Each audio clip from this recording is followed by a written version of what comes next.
Hey guys and gals, it's me George, the Shade Tree Fix-It Man, and I'm down in my woodworking shop.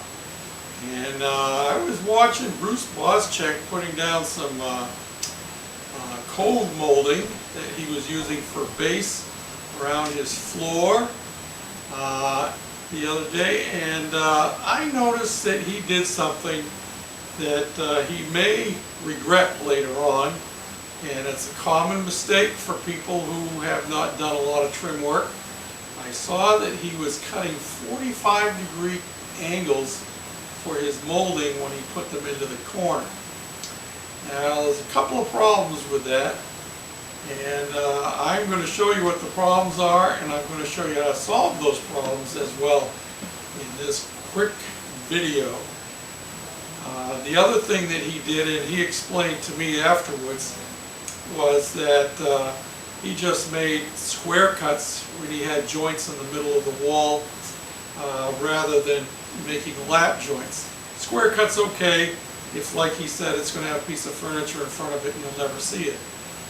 But over time, wood has a tendency to shrink and to swell according to the temperature and the humidity, and those joints will open up. The best way to make a running joint is to use 245-degree angles. Now, unfortunately, my video camera doesn't like to do close-ups very well, so I'm going to insert some still photos to illustrate what I'm talking about. But if you just have two butt joints like this, after time they will shrink and swell, like I said, and that joint will open up. And you keep filling it and the filler will crack, and the best way to do it is to use two 45-degree angle cuts like that. And that way, if it shrinks or swells a little bit, even if that joint moves, you'll never see daylight through it. And another little trick is that before you put those two pieces together, you put a little bit of stain on the edge. I'm purposely using dark stained stuff to illustrate the point. If you put that dark stain on there, you'll never get a white edge along this joint here, and it'll help to make it disappear. Now, unfortunately, the only molding I have to illustrate with is plastic junk, and I would not recommend you use it at all. It's pretty much useless.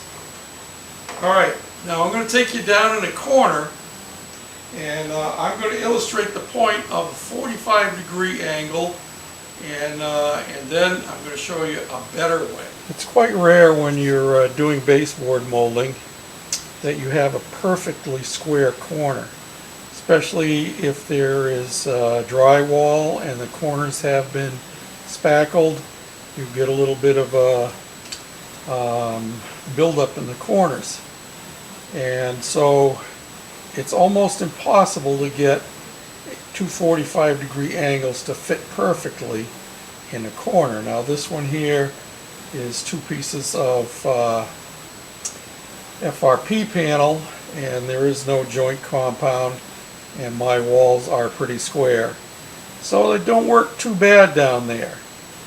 But as you see with the inserted pictures, if this wall was not perfectly square, the joint would be open at the top or the bottom.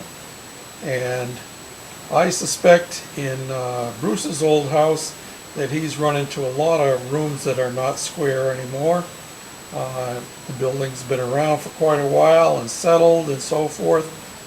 Walls aren't perfectly plumb, floors aren't perfectly level, and corners aren't perfectly square. So these are all things you have to deal with. So to overcome that, we do what is called coping. And the first thing you do, your first piece that you put down is just square cut into the corner. That's pretty simple, isn't it? Instead of trying to 45 and get measurements right from point to point. And that's another problem with doing 45s in the corner.